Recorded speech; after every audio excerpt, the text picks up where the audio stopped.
in the Eurozone, European. Yeah. Yeah. So if it hits land, that's what it would do. It would wipe out.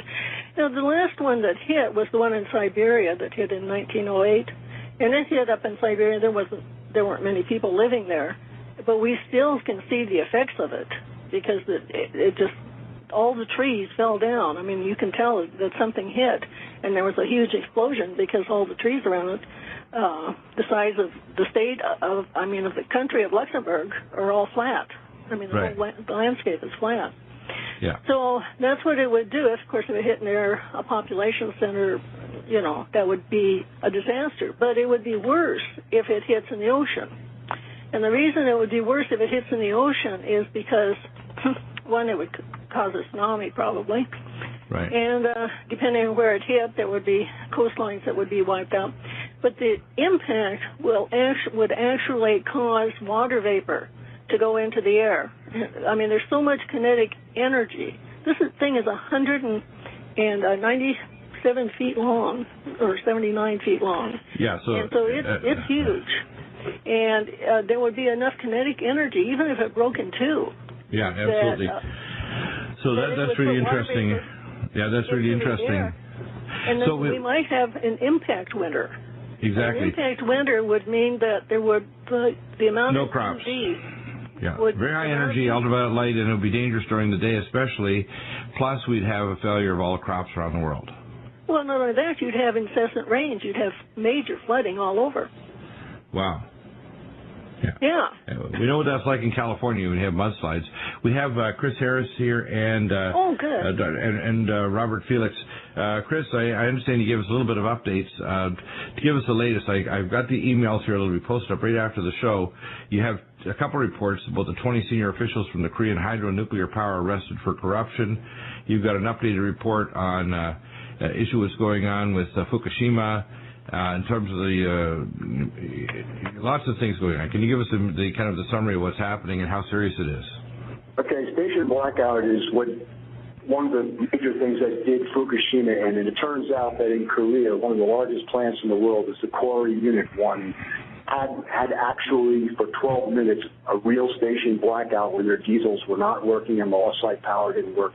And recently, that was in January of this year, and there was a big management cover-up, and now it looks like these managers, I can't remember whether it was 13 or 16 of them, are being sent to prison over that, and that's exactly what needs to happen. Yeah, the Koreans are much more serious in terms of taking this seriously than the Japanese. They've got radiation detectors in the fish counters in their grocery stores. They're not messing around with this at all, are they? No, it seems like, but I was kind of surprised, shocked, and I'm really dismayed that the industry is lacking. We talk about the adult leadership and the lack thereof, and the regulator, you can't count on them to do anything more. Well, we haven't heard eyewash. So we haven't heard more than eyewash from the replacement of JASCO. Who's the new regulator for the nuclear industry? What's her name? McFarlane, yeah, she's apparently a geologist, and from what I hear so far, there's no rulemaking, there's no kind of cracking the whip. Nothing's happened. JASCO was trying to actually crack the whip that you can't restart these reactors, you have to turn off reactors, have better backup power systems, and deal with extreme weather. They're not prepared for anything. If we have extreme weather this year, which we now expect to be a very extreme summer for very, very crazy weather with the heat we've had the last few weeks across America, we're likely to see many tornadoes and extreme weather that are likely to cause more station blackouts, more flooding, more danger to our nuclear facilities across America. Yeah, well, one word on McFarlane. The word is happy days are here again. I think JASCO was more like a real scientist, and he was trying to do something. And if the industry wasn't going to take care of us, I'd rather we take care of ourselves, to be honest with you. I don't want to have a regular, I don't like police looking at me. I don't like that. Right. I want to be able to be mature enough to handle it and step up to the plate and be adult about it and handle it ourselves. But so now that's what happens when you got somebody up there who's trying to whip them into shape, and now it looks like that's what happens. You get ousted. So right. Well, we'll see what happens. What else is happening? And Robert, Felix, what else is happening in terms of the ice age that's happening? We're seeing crop failures everywhere, Argentina and Chile and Peru. We're seeing now crop failures of the corn in America, extreme drought, extreme heat now across the Soviet Union, still called Soviet Union because as far as I'm concerned it never ended, and Russia and all these other countries of the Eastern Bloc. Things are really not good. I mean, the second largest wheat producer, Russia, is going to have a major destruction of their crop if everything continues the way it is now this summer. What's happening? Well, a big one that I'm not seeing in the United States media, but what it has been published overseas, there's a new finding out that the Earth has been cooling for the last 2,000 years. And it just thoroughly debunks the claim that the temperatures on the planet today are any way historic or unprecedented. This is a study that was a new study of tree ring data, and they have taken measurements back to 138 BC, and they show that the Earth is slowly cooling. And they have, I have a graph on my website showing that downward trend for the last 2,000 years. This particular graph shows the Roman warm period when it was warmer than it is today. It shows a migration period when it was colder, and that so that people migrated. Then it shows the medieval warm period, and it shows a little ice age, and it shows today. And it's just, you can just see that trend line going down and down and down. But the United States media is just not reporting on that. Some of the other things that I've got, Arctic supply ships today are stuck in what the Alaska Dispatch calls brutal Bering Sea ice.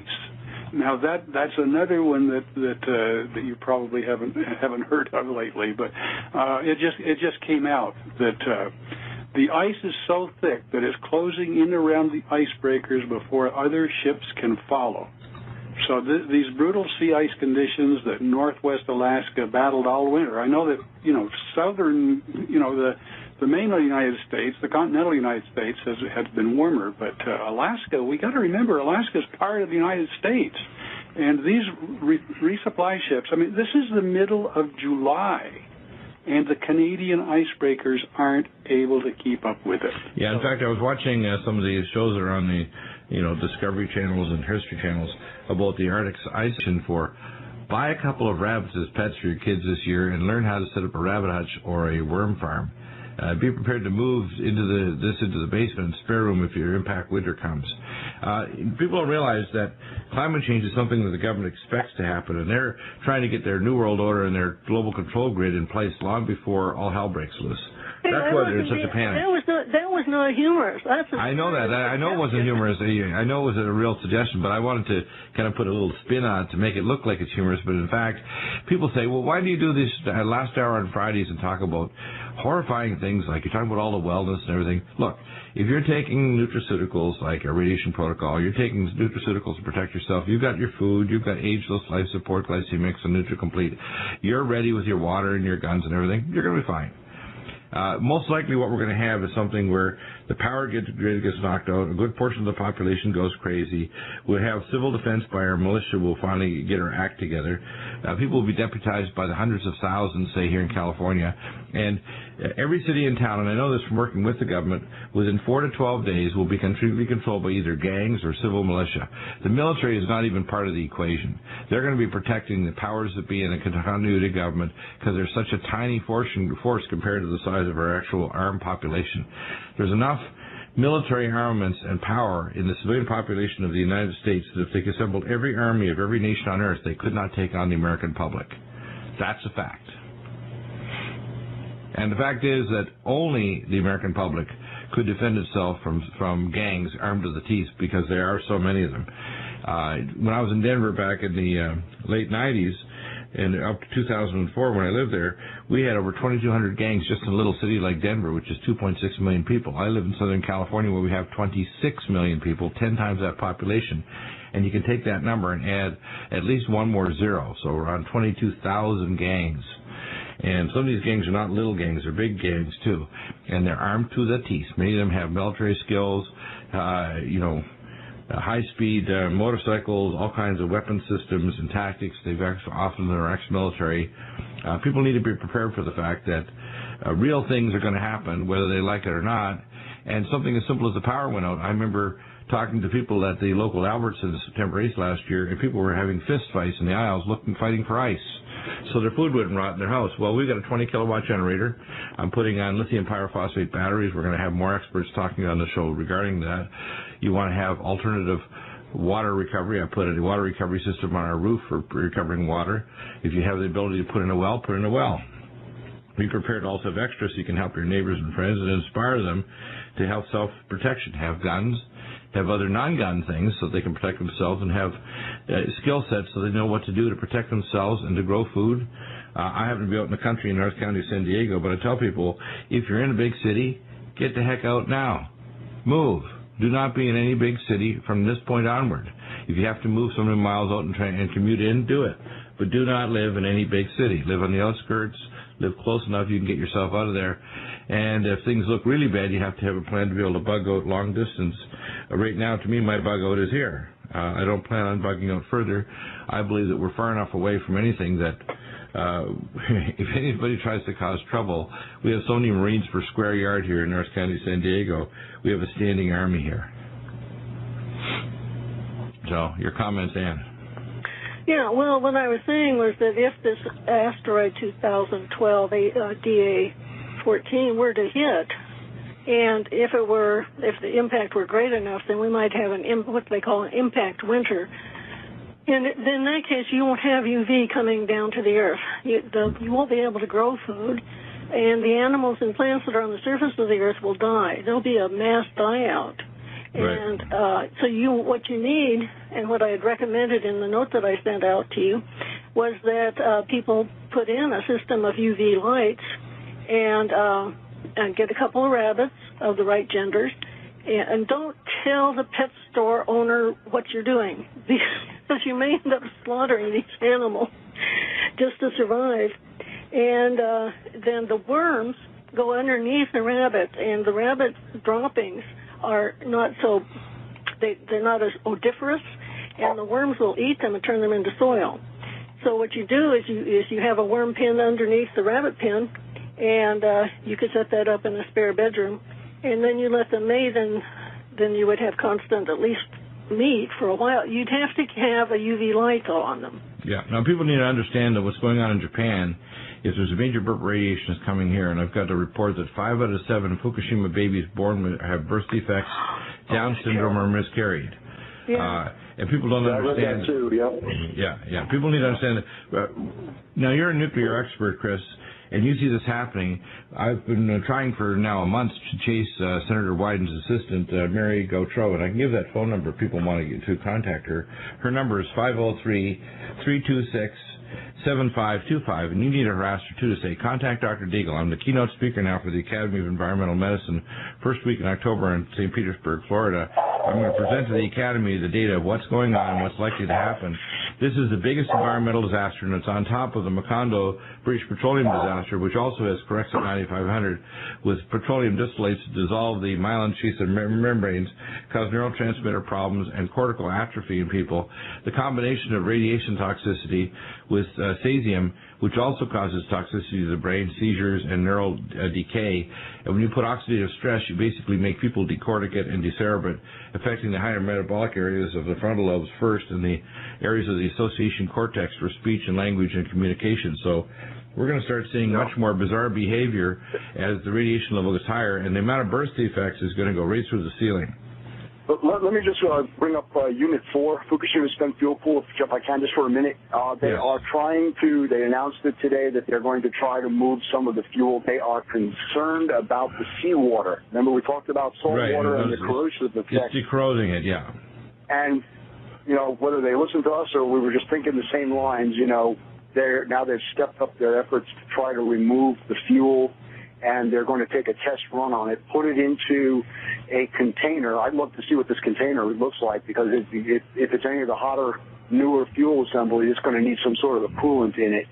Right. And they're going to use 2 cranes, and they're going to somehow coordinate this particular pick, it's a move, we call it a pick, you know, we'll pick it up.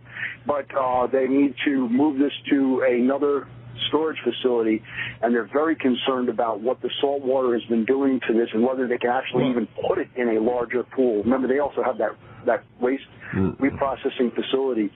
So, you know, this is going to be a pretty arduous task. And, these fuel rod pellets are inside of bundle arrays. And if the fuel rod pellets have agglomerated and the bundle arrays have actually been twisted by the debris and the things that have happened there, they're not likely to come out smoothly, which means they're going to either fall apart because of neutron annealing, or they're actually so bent that they're not going to come out as a single bundle array, and you may end up having to take out huge chunks of these altogether. So it's a great big mess. This is not like taking normal fuel rod assemblies out by just popping them out and then sticking them in another area. They're concerned that if this goes, it's going to pop. And the fact is they lost the non-interruptible power supply. It's virtual guarantee that sometime this seal, and you talked about this in several reports they took this show and they brought it over when I was gone on the 14th of June and again on the 21st on E&E News, and they put the audio up. But I want you to repeat this, Chris, so people really grasp it. When the seal goes in that reactor, no amount of pumping or uninterruptible power supplies or anything will stop it from them going critical. And then when those fuel rod assembly bundles go, the minimum radiation, and you quoted this back, I think it's, what was the name of the scientist in April that reported it? Was Dr. Gailey? Dr. Gailey, and he reported, and we have that report posted up in the PDF. Gailey's report showed that the radiation level will be 30 to 100 times more if only 10% of these fuel rod assemblies blow their cork. So we're dealing with a radiation release that's so massive. The Hawk on Survive to Thrive Network. It is 7/12/12 Thursday night. For those out there who cannot see that anything wrong is going on, I don't know where you're at. I always remember somebody used to tell me, you know, when I see that live on CNN or on Fox News or MSNBC, then I might consider believing you. Well, I'll tell you what, all you got to do is listen to Fox News or CNBC or any of the things that you're talking about. Now, what is interesting is I happen to just flip open the Bible, and it comes to chapter 3 of 2 Peter, and it says, this second epistle, beloved, I now write unto you, in both which I stir up your pure minds by way of remembrance, that ye may be mindful of the words which were spoken before by the holy prophets, and of the commandment of us, the apostles of the Lord and Savior, knowing this first, and that there shall come in the last days scoffers, walking after their own lusts, and saying, where is the promise of his coming? For since the fathers fell asleep, all things continue as they were from the beginning of creation. For this they willingly are ignorant of that, by the words of God, the heavens were of old, and the earth standing out of the water and in the water, whereby the world that then was, being overflowed with water, perished. But the heavens and earth, which are now, by the same word, are kept in store, reserved unto fire against the day of judgment and perdition of ungodly men.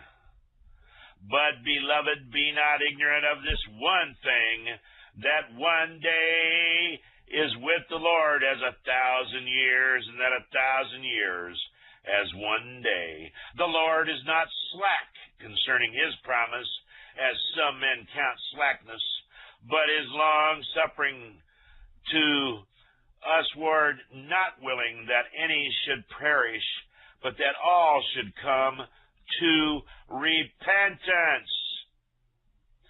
But the day of the Lord will come as a thief in the night, in the which the heavens shall pass away with a great noise, and the elements shall melt with fervent heat.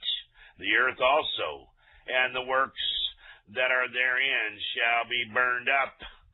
Seeing then that all these things shall be dissolved, what manner of persons ought ye to be in all holy conversation and godliness, looking for and hastening unto the coming of the day of God, wherein the heavens being on fire shall be dissolved, and the elements shall melt with fervent heat.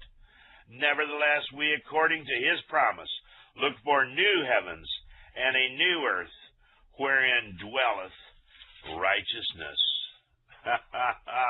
Oh, ladies and gentlemen, 2 Peter chapter 3. And I'll tell you something, I turn right to that. So I always ask Lord Jesus to try to put the words in my mouth before I come on this radio broadcast, if possible. And I will not say that every word that comes out of this old mouth is his, because it would be incorrect. But I'm just trying to pray that he does put as much into my mouth to give to you as possible. Well, this one, I guarantee you, came right from him through the Spirit, because that is one that I haven't paid much attention to. You know, I mean, it's an excellent one. And it says it so germane. 2 Peter chapter 3. You might want to pull that one up and take a look at that in the old King James. And consequently, ladies and gentlemen, I'll tell you, I did watch a little bit of the TV today. I was watching Cavuto on Fox. And it struck me that was very interesting. There was a state treasurer of the state of Colorado, a guy named Walker Stapleton, was on there. And he was exhorting people. He's saying, man, he says, you know, the amount of debt that the United States has is worse than Greece per capita. It's worse than Greece, worse than Italy, worse than Ireland, worse than any of the ones that are the so-called ones going under. Consequently, he says it's happening here now. And this is one of the things that he said, is that what's going to happen, of course, Cavuto is Mr., ho-hum, and he's making a bunch and lives in Jersey kind of a thing, and he's just very measured and all that. But basically, the Colorado State Treasurer says that we're going to be moving to hyperinflation. Real danger of it. Well, that's sitting right there on Fox News. That's not old Hawk saying it, or old Steve Quayle saying it, or Greg Evenson talking about such. This is the treasurer of the state of Colorado. And then you had a guy on Harrington Capital came on after that, and Cavuto then says, well, if it's all so bad, and everything is going so badly in the U.S., which it is, ladies and gentlemen, in California, the richest state with everything, all kinds of people, tremendous resources. For years, it was the 6th or the 7th largest economy in the world by itself. And now you got, Mammoth Lakes, Stockton, San Bernardino going bankrupt. You remember Meredith Whitney 2 years ago, 3 years ago, said there was going to be all kind of bankruptcies that would start to take place in terms of municipalities and in terms of states. We now know that California is in that position in total. We also know that Detroit, certain towns in Rhode Island, certain towns in Texas, Illinois, the state of Illinois is bankrupt. Of course, now they're not going to mention it too much during the time of an election. But when you have all these other people saying, well, we ain't bankrupt yet, but we're going to turn off all the lights, street lights, and we're not going to send cop cars or fire department into those neighborhoods that nobody lives in anymore because it's just all houses that nobody wants to buy, and they're just all trashed out in Detroit. I mean, it's just... They might as well have, whatchamajigger, what's the night the Devil's Night, the night before Halloween, when they set all the fires and go wild up there, And then in order to shut that down, I remember back in the old days, back in the 60s and 70s, when Devil's Night first started to really go wild in Detroit, they used to open up the police lockers of all the drug evidence and all the stuff, and rather than the cops deal it, on the street, they would just flood it onto the street on the cheap with any means possible, and then Devil's Night would cool completely out, and then Now I think they try to do that before it even occurs. Just flood it all with dope. Get them all high. Get them all mellowed out, you know. Of course, now they just might as well give them all bath salts, and everybody can go around in every big city eating their neighbor's face off. Ladies and gentlemen, this is raining cats and dogs, you know. This is like frogs coming up from your toilet drain. This is like, you know, this is like weird end-time stuff that you could not make up, and it's sitting right there on Fox News. The Harrington Capital guy, when Cavuto said, well, where should we invest our money? The Harrington Capital guy, a big Harrington Capital, big, you know, stock and bonds and, you know, all the different stuff. He said there's only one really couple places you can put it in, but he said the major place to put it in is precious metals, like gold. He said that's the one place to do it. And Cavuto even mentioned about keeping it in your mattress. And then the other place he said was like Chile, because Chile had paid off a large portion of its debt, and that Chile was on the upswing, and its economy is booming and growing. So he said, the Harrington Capital head guy says, you may want to get your money out of the United States so you could have access to it outside of the U.S., and Chile would be a good place to do that. Do you get the picture? Get your money out of these banks. Get your money out of these brokerage accounts. Get it out of there. Turn it into something you can eat. Turn it into medical supplies. Turn it into gold, into silver to protect it. Turn it into firearms and thousands of rounds of ammunition. Turn it into NBC gear, nuclear, biological, chemical protection. Turn it into medical supplies. Turn it into colloidal silver, meso silver. Old Frankie Keys will fix you up. Turn it into inner food. Turn it into 40-day, 40-night pails of food. Do it, and do it now, because this stuff is getting ready to happen. You think it's getting ready? It is happening. I make the mistake sometimes, oh, this stuff's coming. Well, here, read what old V had to say today on SteveQuail.com. Here comes the hit. July 12th, what do you think was the main purpose behind the aptly named MF Global? What do you think is the connection to PFG Best? PFG Best is this commodity group that supposedly had $220 million, and then they find out they've only got, you know, just a small token of that and all of that. He says, why is the J.P. Morgan connected to both commodity houses? Simple. This is how you start the metals beatdown that I've been screaming about for the past 2 years. It struck me this afternoon, and after doing some digging and making a few calls, see, he's in Europe when he wrote this to Steve, so they're ahead 8-10 hours wherever he was at. He said the answer stood right in front of me. When MF Global went bust, over $2 billion in customer funds magically vanished. What happened next? Question mark. Gold and silver took a hit. Now PFG Best magically loses $250 million. What happened next? Question mark. The gold mark took a 1.3% dive. The kicker is this. Both failed firms. Both have money sitting in whose accounts? Why, J.P. Morgan, of course, is where the money's at. And who are they, the clearing bank for? Why, the good old boys at the Federal Reserve. Now, what does the Fed and J.P. Morgan have in common? Well, among many things, the abject manipulation in the gold and silver market. So what does this mean?